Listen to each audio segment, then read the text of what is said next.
Jean-Luc Fugit, vous êtes le député de l'ancienne circonscription, membre de la majorité. Vous venez de faire 2 heures là, de permanence sous la pluie à Ampuis.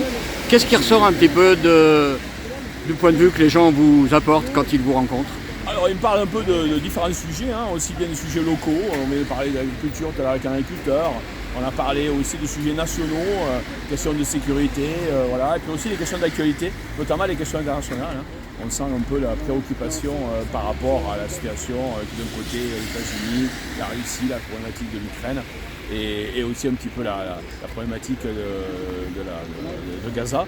Donc voilà, c'est des sujets sur lesquels c'est intéressant d'écouter mes concitoyens parce que ça me permet moi de percevoir un petit peu ce qu'ils ressentent, ce qu'ils pensent et puis aussi qu'ils m'alertent sur des sujets très très concrets de la vie courante.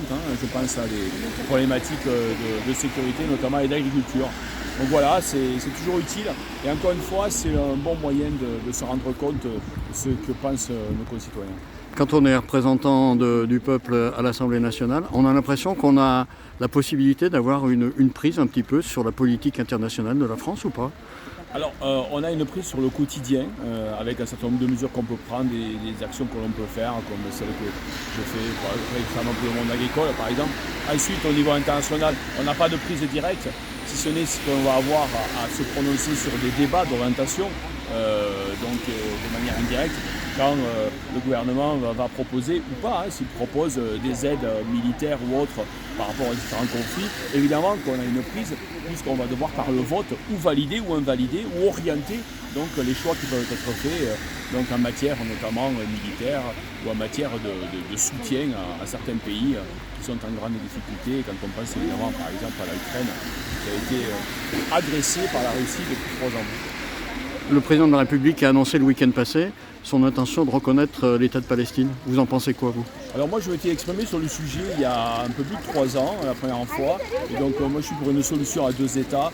Je trouve que c'est vraiment anormal qu'on n'ait pas la possibilité d'avoir les 2 États qui vivent donc en bonne, j'allais dire, non pas cohabitation, mais en tout cas en bonne intelligence donc, dans ce territoire. Mais je crois quand même qu'il y a quand même une condition nécessaire qui ne sera peut-être pas suffisante, c'est qu'il faut évidemment que le Hamas disparaisse parce qu'on a un véritable sujet avec le Hamas du côté donc, de Gaza et ça c'est une véritable problématique.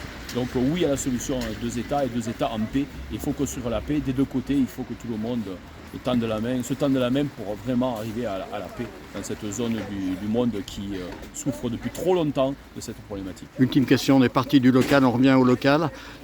Aujourd'hui, enfin au national, aujourd'hui en France, on sent la montée des mouvements d'extrême droite en général et du Rassemblement national en particulier. Pour vous, député de la majorité, comment vous vous positionnez par rapport à ça? Écoutez, il faut distinguer déjà les partis et les gens qui votent pour eux. Moi, ce qui m'intéresse quand je suis dans le territoire, c'est que je rencontre, que j'écoute tout le monde, parce que je suis le député de tout le monde. Et aujourd'hui, plus on va arriver à répondre à des problématiques de nos concitoyens, et mieux on arrivera, je pense, à faire barrage à cette montée de l'extrême droite. Il n'y a rien qui est inéluctable. Je crois qu'il faut simplement se battre sur tous les sujets du quotidien. Ça va de la sécurité, ça va de la question du pouvoir d'achat, c'est comment nos agriculteurs peuvent continuer à travailler correctement, c'est les questions de transition écologique, c'est les questions d'éducation, c'est tous ces sujets-là qui sont extrêmement importants. Il faut les travailler au quotidien et surtout, sans populisme. En 2027, c'est un petit codice, ma dernière question. En 2027, un barrage républicain contre les idées de l'extrême droite? Je ne sais pas ce que sera la configuration politique de 2027. On peut imaginer qu'aujourd'hui, le Rassemblement national sera au second tour de l'élection présidentielle, quel que soit le candidat. On peut l'imaginer. Mais rien ne dit que c'est pour autant ils vont gagner.